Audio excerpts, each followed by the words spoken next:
Namaste. Welcome to this brief introduction to Samskritam, Sanskrit.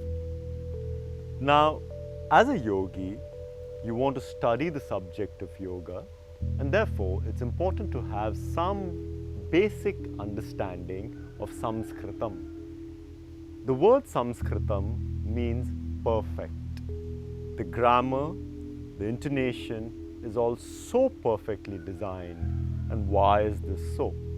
A lot of modern languages are designed or thought through, and you've got vowels, consonants, characters all in a certain way. With Samskritam, the beauty is that this is not thought through, but this is the way the body makes these sounds. It is said that the rishis, the great seers of ancient times, heard these letters in deep states of meditation. They heard the 16 vowels and they heard the 33, sometimes 35 with added combinations. Generally, we look at 33 consonants. These were heard in deep states of meditation and therefore became the Sanskrit text. Now, whether that is legend or whether that is for real, what is important and what is undeniable is that these sounds have a particular logic in the way they were created or the way we use them. Let's look at this. Now, every language has vowels and consonants, but generally, like in English, in the 26 letters, A, E, I, O and U are the vowels, but they're not separate from the alphabet. In Sanskrit, it's been categorized differently, so it's easier for you to understand.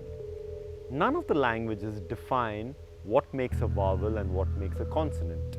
The simple idea is generally that a vowel is that which is spoken without any constriction. It's a primal sound. A, E, U, R, R. These are primal sounds that are spoken through directly. They are uttered out. Consonants are those which require some touch, some parts of the body to touch.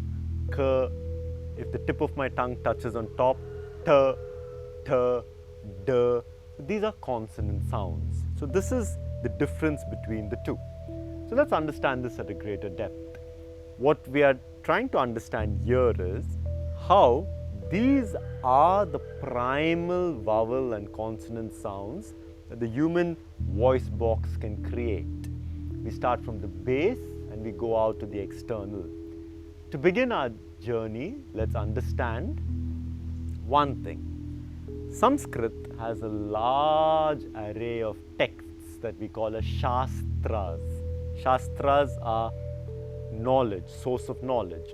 So you have the Yoga Shastras such as Yoga Vashishtam, Yoga Sutras, Hatha Yoga Pradipika, like this.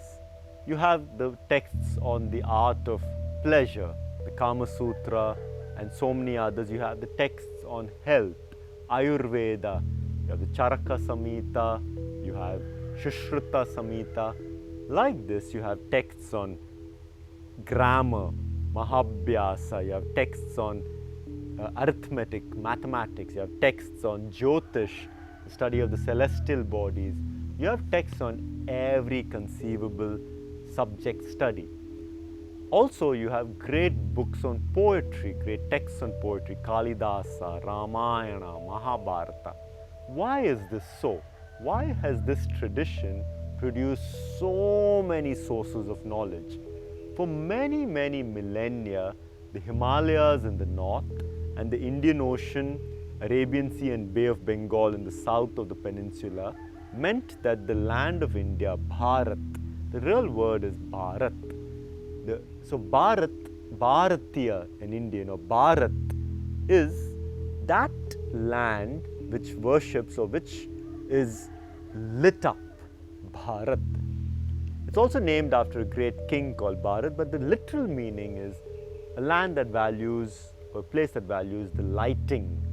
Because of the Himalayas on the north and the waters in the south, the land was protected from invasion for many millennia.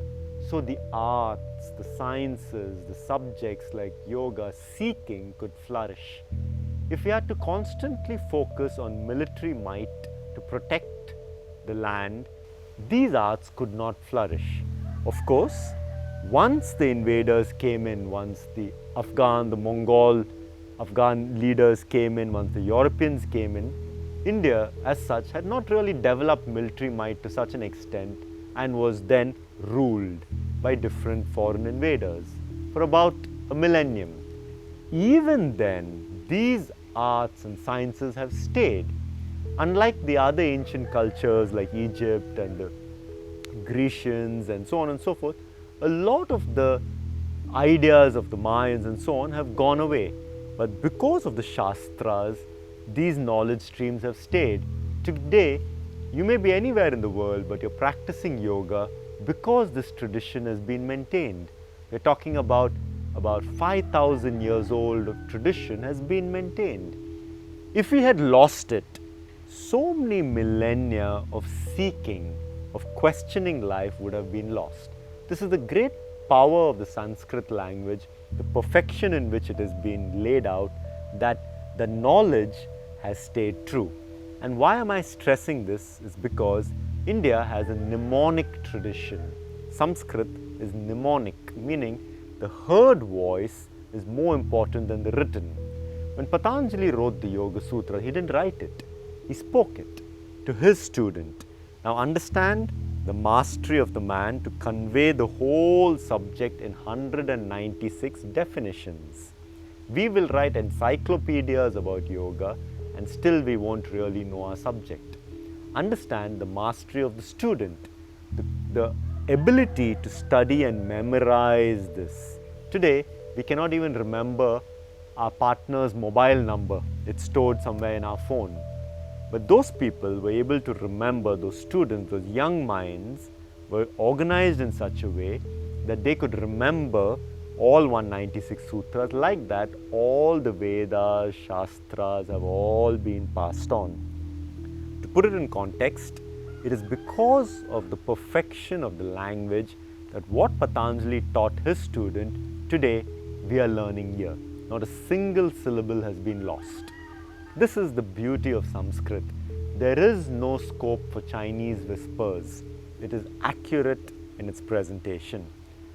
I also want to make a point about the Sanskrit language. Unlike many languages, it is not object-oriented. It is more context-based. For example, in Sanskrit, there are over 200 words for water. Now, we have one word in English, water, but in Sanskrit, each word denotes a property. So, jalam, one of the main words for water, jalam, water. Jal means that which solidifies. So, that property of water that allows it to become ice is depicted as jalam. Whereas when you say neeram, it refers to that property which flows. So like this, the property is defined. So you have 200 words for water. You have so many words to describe certain things. The moon has so many words that describe the moon. Like this, it's a very rich language. People think that Sanskrit is only used for religious, spiritual texts. No. There are more non-spiritual works written in Sanskrit than there are. It was a spoken, alive language that has led to languages like Hindi in the Indian subcontinent, most Indian languages, European languages, so many have their roots in Sanskrit. So let's get started now, having understood this much, with the vowels, with the consonants. The vowels are those that can be created with a primal sound. So swara, they are called swara. Swara means that sound generated from within, that which is generated by itself. Swara is also, if you know Indian classical music, is the word for the notes. So you got the 7 notes in Indian classical music. Those 7 notes or these 16 vowels are the same, swara. These are the 16 at Vishuddhi Chakra. So by just articulating them well, you have a certain access to Vishuddhi Chakra, just like the consonants are in different chakras. So the point here is that Sanskrit is not just a language to communicate between two people, to speak about something. It is also a way to explore one's being. If you get the right articulation, you can explore different levels of consciousness. Now, we have studied this and we'll be studying it in mantra science, that essentially, or in the chakra science, essentially everything in the world is a vibration. This is what the ancients told us, this is what quantum physics is telling us. If it's a vibration, it's a certain frequency, which means that everything that you see is sound. So getting the right sound opens keys to different levels of consciousness. When it comes to Sanskrit, these are perfect sounds that open levels of consciousness for you. Now, when we talk about these sounds, we are starting by the vowels. So, from the base of the throat, if you don't impede any other part of the mouth, you'll get the sound ah, the most primal sound ah. If you close the jaw a little, it will become e, slightly high, ah, e. Now, if you close the lips a little bit more, oo, ah, e, oo. If you take the tongue but don't touch the upper palate, but it's closer to the upper palate, ah, first ah, e, oo we've got, you'll get the sound r, r. And if the tongue comes closer towards the teeth, to the front part of the palate, r, r. Now, these are the 5 basal sounds, ah, e, oo, r, r. Now, in Sanskrit, you have the concept of the Alpa Prana and the Maha Prana. Alpa Prana, you put in little bit of prana.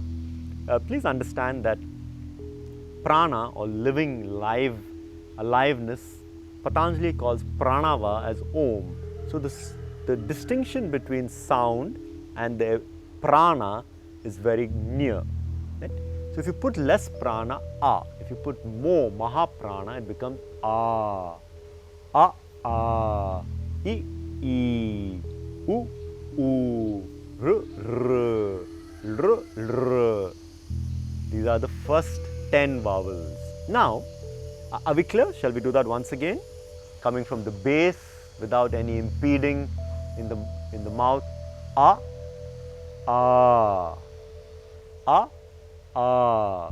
Alpa prana, less prana, more prana, maha prana. Ah, ah. Now, if you were to bring the jaws closer, e, e. Ah, ah. E, e. And the lips come closer. Oo, oo. Ah, ah. E, e.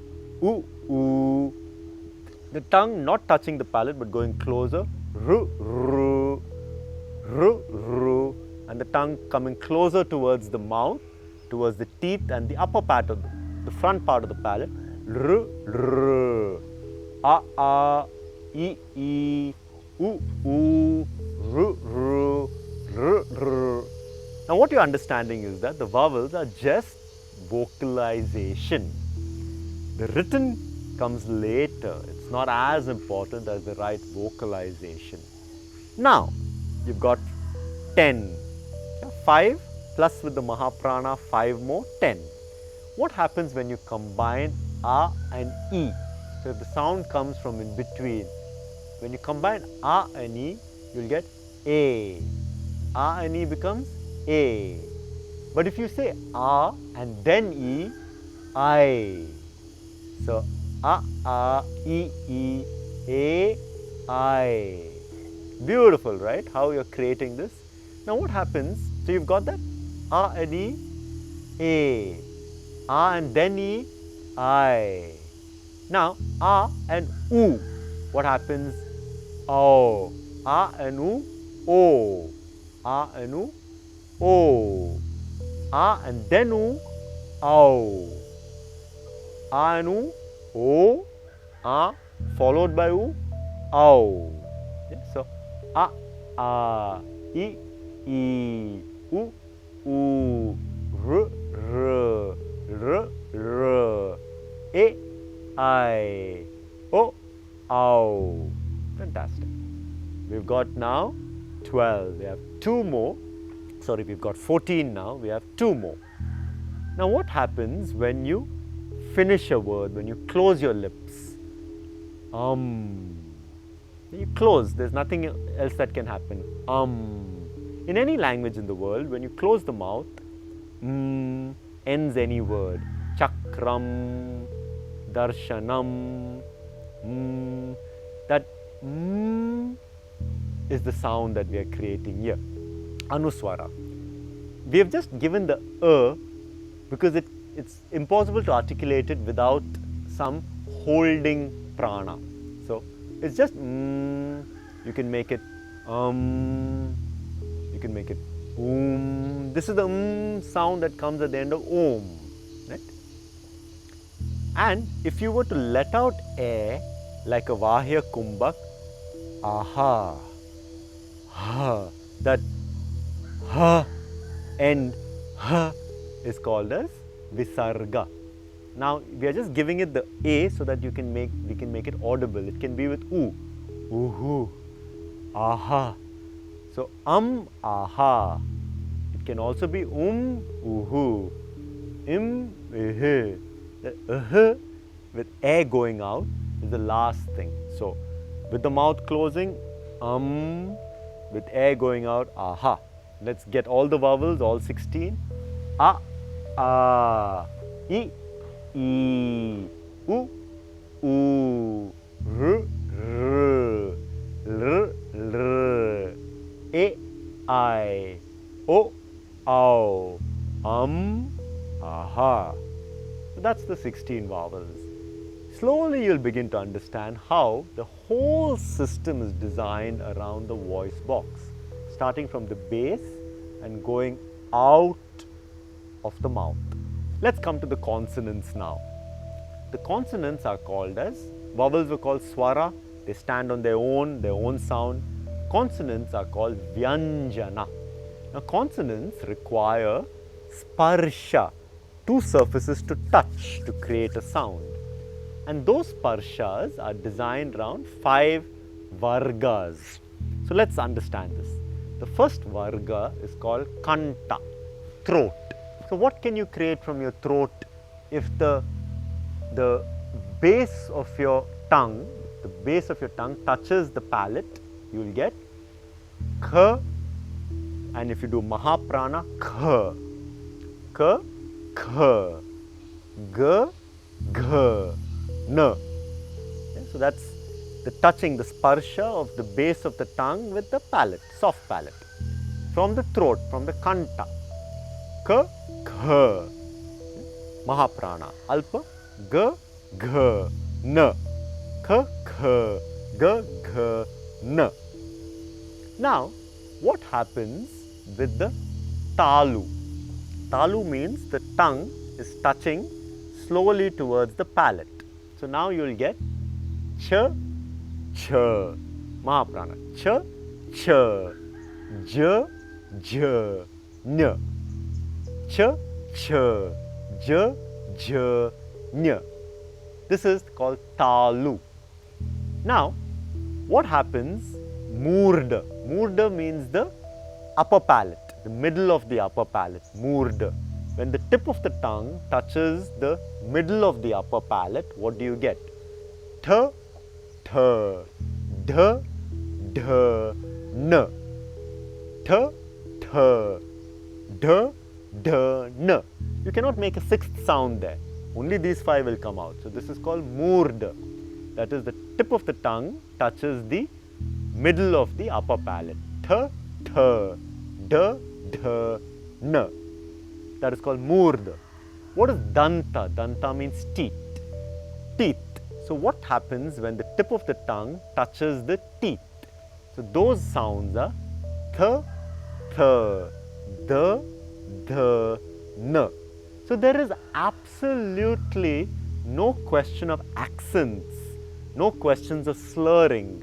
If you get the sounds right, There is no question of somebody from North India pronounces Sanskrit like this, somebody from South India pronounces. No, there's no question. It's not like English. Somebody from Liverpool has this accent, somebody from Manchester has this accent. It doesn't arise in Sanskrit because it's based on the vocal cord. It's not based on your culture, based on the vocal cord. It's fundamental to the way the human body makes sound. What can the tip of the tongue with the teeth do? Let's see it again. We call it danta. Ta, ta, da, da, na. So whether you're from Bengal or you're from Kerala or you're from Afghanistan or you're from Russia, doesn't make a difference because the tip of the tongue touching the tooth will only make these sounds. Ta, tha, da, da, na. What is the last? Oshto, the lips. If the lips purse together, what are the sounds that can come from there? Pa, pa, ba, bha, ma. Pa, pa, ba, bha, ma. Now, you have got this now. These are the vargas. Kanta, ka, kha, ga, gha, na. Then come talu, cha, cha, ja, ja, na. Then you come murda, tha, tha, dha, dha, na. Then you have danta, tha, tha, da, da, na. Then you have the oshto, pa, pa, bha, bha, ma. You've got 25 there. There are 8 more to go. Are you understanding how clear it is? Therefore, when you study mantras, please get the right pronunciation. If it takes 10 years, so be it. Because a mantra is not an aesthetically designed sound, that's music. Mantra is a scientific formula, as we study the chapter on mantras. It's a scientific formula of getting the sounds right. The sounds, as we saw, it's a mnemonic culture. The sounds have certain power. When I tell you the word th, it creates a certain, we call it a neural connection in your brain. Th. If I say th, it has a different spota in your brain, or my brain if I'm saying it. Th and th create different.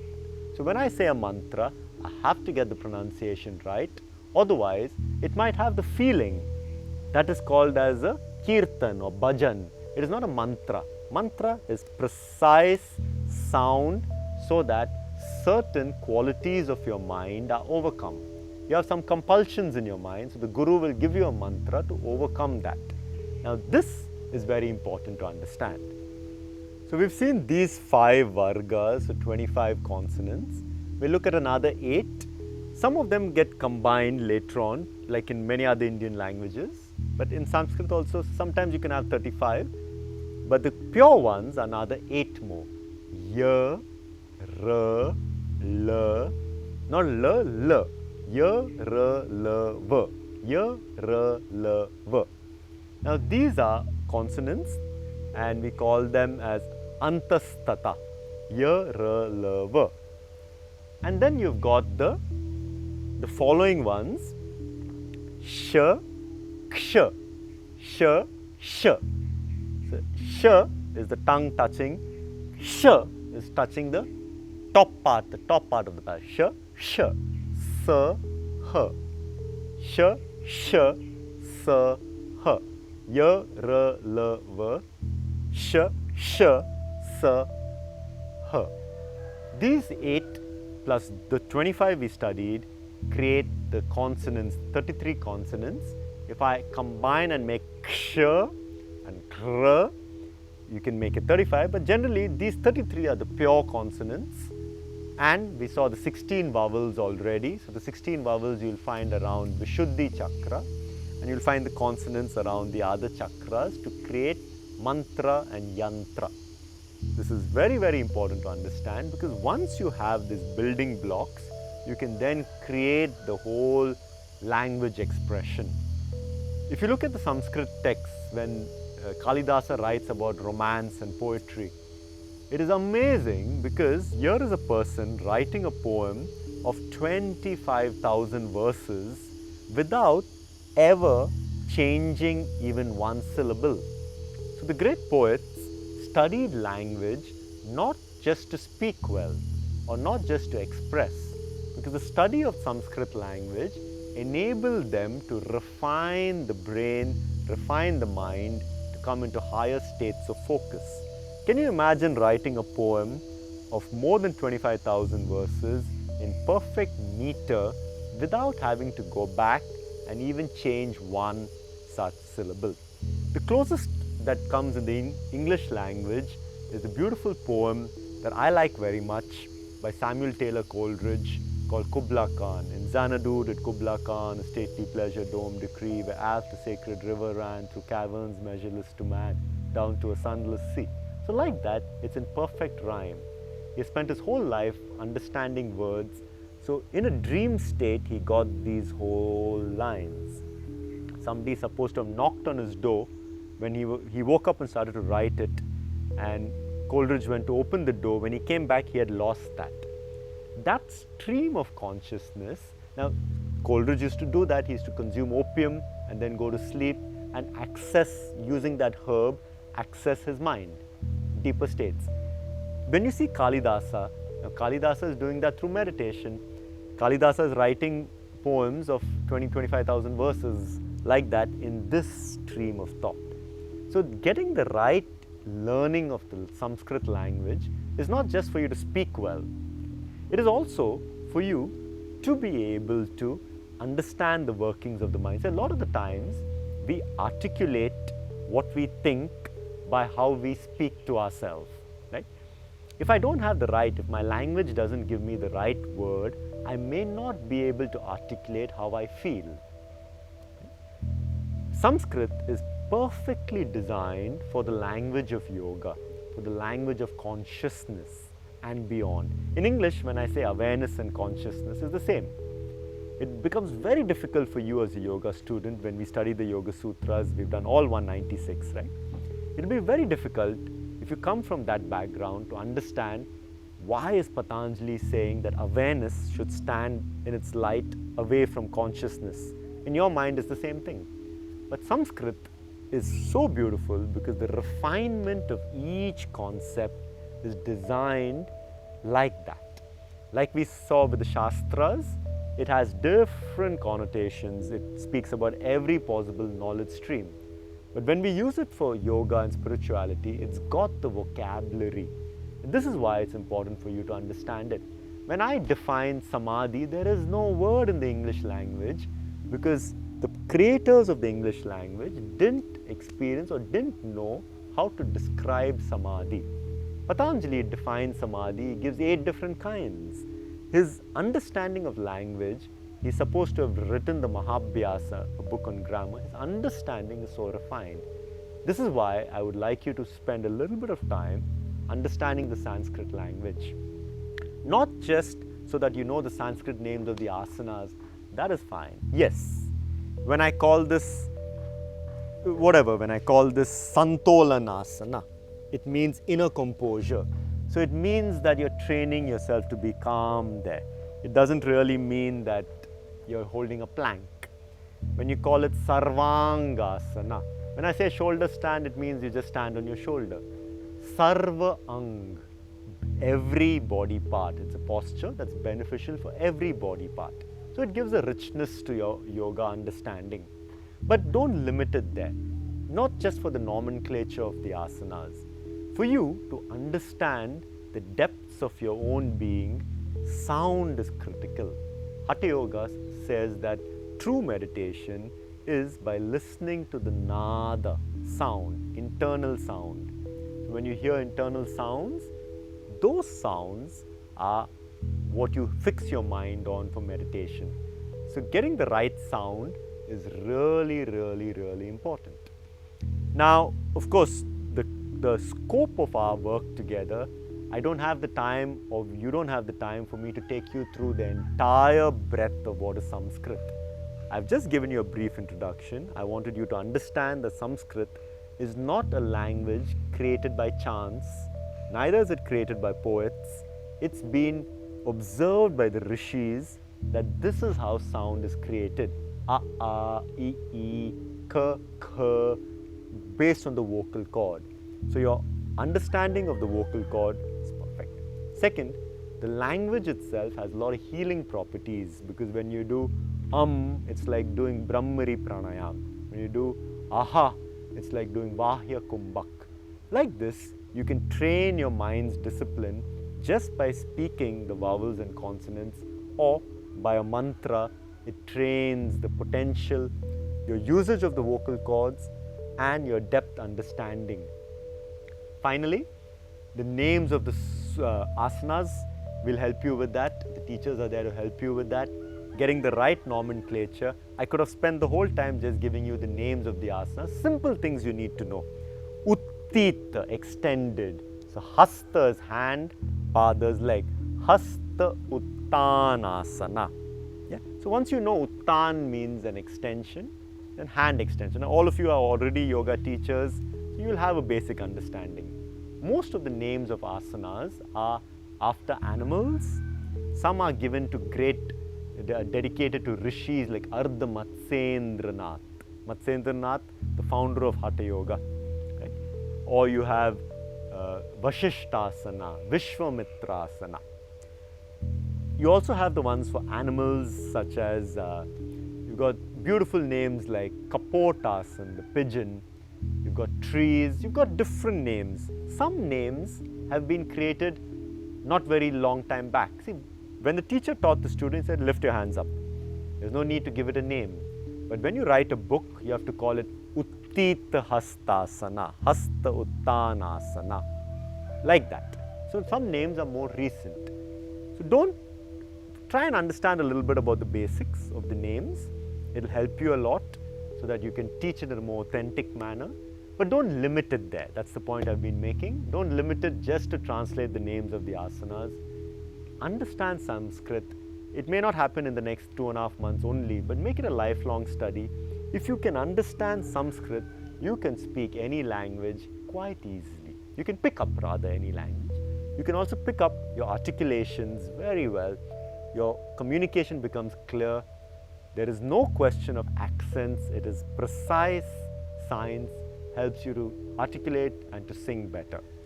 With that in mind, I thank you for your time. The word for thank you is Dhanyavadaha. Now please note, it's not Dhanyavada, it's Mahaprana, Dhanyavadaha. There's a difference when I say Dhanyavad and Dhanyavad. I hope this lecture has been able to communicate to you these subtle differences. Namaste, yogis.